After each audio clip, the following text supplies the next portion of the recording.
Some of magnitude of two forces, उसने vector sum नहीं कहा, उसने कहा वैल्यू ऑफ टू फोर्सेस। मान लो दो फोर्सेस हैं पी एंड क्यू, और इनका जो सम है वो कितना है, 18 न्यूटन है। तो यानी कि P plus Q is equal to 18, first equation given है। And resultant is 12। अब रिजल्टेंट का मतलब R। अब दो वेक्टर को जो मैं ऐड करूंगा P square Q square 2pq cos theta, तो इसका रिजल्टेंट कितना है, 12। इसे स्क्वेयरिंग करो, इक्वेशन नंबर 1। क्या ये पॉइंट यहां तक क्लियर है? Equation number 1, resultant makes an angle of 90 degree with the force of smaller magnitude. जो रिजल्टेंट वेक्टर है वो कितना एंगल बना रहा है, 90। किससे? Force of smaller magnitude. मुझे एक बात बताओ, अगर मान लो एक वेक्टर, एक फोर्स ये रही, पी वेक्टर ये रहा, और रिजल्टेंट वेक्टर ने एंगल क्या बनाया, 90 बनाया। कितने लोग बोलते हैं कि क्यू वेक्टर जो सेकेंड फोर्स है वो राइट भी हो सकती है और वो लेफ्ट भी हो सकती है? जो क्यू वेक्टर है, दो वेक्टर बनने चाहिए, पी वेक्टर क्यू वेक्टर, और आर वेक्टर उनका रिजल्टेंट है, और गिवन है आर वेक्टर कितने एंगल पर है, 90। तो क्यू वेक्टर जो है, क्या वो इधर हो सकता है कि वो इधर ही होगा, लेफ्ट होगा कि राइट भी हो सकता है, कि दोनों हो सकते हैं, कि दोनों में से कोई नहीं होगा? क्या बोलते हो? अच्छा, धीरे धीरे पूछता हूं, क्या क्यू वेक्टर यहां हो सकता है? कितने लोग यस बोलते हैं? क्या क्यू वेक्टर यही होगा पक्का? कितने लोग यस बोलते हैं? ठीक बोलते हैं। या देखो, अगर तुम क्यू वेक्टर यहां ले बैठोगे और तुम मुझे कहोगे सर पैरेललोग्राम ड्रॉ करना, कितना अजीब है, पैरेललोग्राम मेरा डायगोनल बाहर रह गया, रिजल्टेंट डायगोनल बाहर रह सकता है? नहीं रह सकता।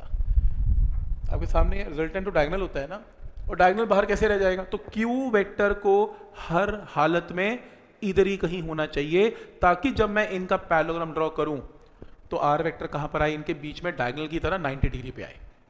ये बात मानते हो? इसका मतलब अगर आर वेक्टर एंगल 90 बनाए तो पी वेक्टर और क्यू वेक्टर का एंगल 101% है, 90 से तो बड़ा ही होगा। क्या ये पॉइंट क्लियर है?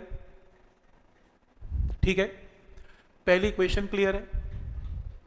हमने पी और क्यू निकालना है। मुझे ये बताओ कि ये जो रिजल्टेंट का एंगल है इसको क्या बोलते हैं, बीटा। जो रिजल्टेंट का एंगल है उसको क्या बोला जाता है, बीटा। tan बीटा का फॉर्मूला कैसे लगता था, tan beta is equal to beta किसके साथ बना, p, किसके साथ नहीं बना, q। तो tan beta is equal to q into sine of theta upon p plus q cos theta. ये फॉर्मूला मैंने बना दिया। रिजल्टेंट ने कितना एंगल बनाया, 90, तो बीटा की वैल्यू यहां पर कितनी है, 90। tan 90 क्या होता है, इनफाइनाइट, नॉट डिफाइंड। और ऐसा मैथ्स में कब होता है, जब पूरा डिनोमिनेटर की वैल्यू क्या होगी, 0, क्योंकि 1/0 क्या होता है, इन्फिनिटी। इसका मतलब p plus q cos theta किसके इक्वल आएगा, 0।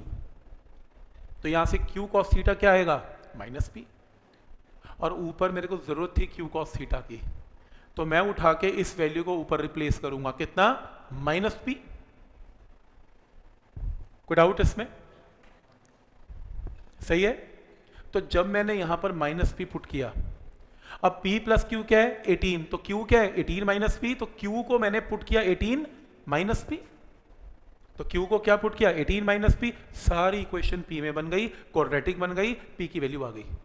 p अगर 5 है तो q इसमें कितना आ जाएगा, 13 आंसर आ गया। क्या सही तरीके सॉल्व करने का। तो पहला ये रिजल्ट, दूसरा tan बीटा का result, beta 90, tan 90 infinity, denominator यानी कि 0, तो q cos theta is equal to minus p। q cos theta को यहां पुट किया, माइनस p, q को पुट किया 18 माइनस p, क्वाड्रेटिक को सॉल्व किया, आंसर आया। ये क्वेश्चन आपके ऑब्जेक्टिव शीट्स में आने वाला है। मैंने आपको हिंट दे दिया, हम उस टाइम भी सॉल्व करेंगे, ऐसा नहीं सॉल्व नहीं करेंगे। आपको हिंट दिया कि किस तरीके से आपने क्वेश्चन को क्रैक करना है, आपको एक आइडिया पता लग गया। क्या ये बात सबको समझ में आ रही है यहां तक? कोई डाउट इसमें?